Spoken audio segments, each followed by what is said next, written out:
I'm going to prepare a classic Moule mariniere dish using some cleaned and prepared mussels.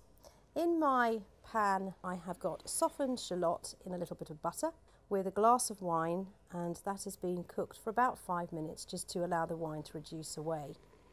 This is now up to the boil, and I'm going to pop in my prepared mussels into the pot and replace the lid. I'll give them a little bit of a shake and then back onto the heat, and these are going to take between 3 and 4 minutes just to steam open. To prepare them, you need to look for two things. First of all, you want to make sure that the mussel is actually tightly shut. When it's open like that, it's either enjoying being in a warm environment or it's actually dead. And in order to check that, I'm going to tap the mussel. If it remains open, I would not use that because it actually would indicate to me that the mussel has actually died and you can get nasty food poisoning from it. So I would discard that. If the mussel's damaged in any way, so if the mussel has got any cracks in it, I would also discard that. And those two I wouldn't cook. The other mussels, you can see this one is open. That shuts very nicely when I tap the shell. It's what we call the percussion test to make sure that closes nicely. Once that's done, I then need to remove the little piece of beard. It's also known as the byssus thread. It's a bit of protein that the mussel spins in order to attach itself to its rope or the rock or wherever it's growing. I'm then going to give those a little bit of a scrubbing in a scourer in a bowl of clean water.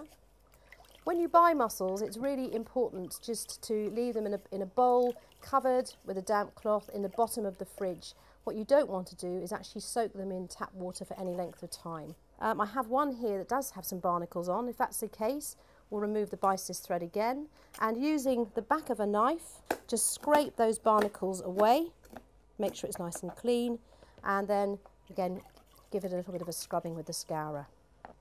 Going back to the mussels I have in the pan, and if you look in there, you can actually see that the mussels have nicely opened, and I'm going to lift those out into the colander. Any that remain shut at this stage need to be discarded because they may well be dead. They want to be really nicely opened and nestled in the shell. And once we've drained the mussels and put them in a serving dish, I'm going to replace the cooking liquid back on the stove and allow that to reduce a little bit. You can add a little bit of cream to this, just to allow that to reduce down. Let that bubble for 2 or 3 minutes. Pile them into my serving dish. Replace some of that little bit of cooking liquid that's come out. Let that bubble away. Taste it for seasoning. One of the key things about mussels is that they do throw out quite a lot of salty liquid. So when you reduce this down, be very careful that you don't add any extra salt to the pan.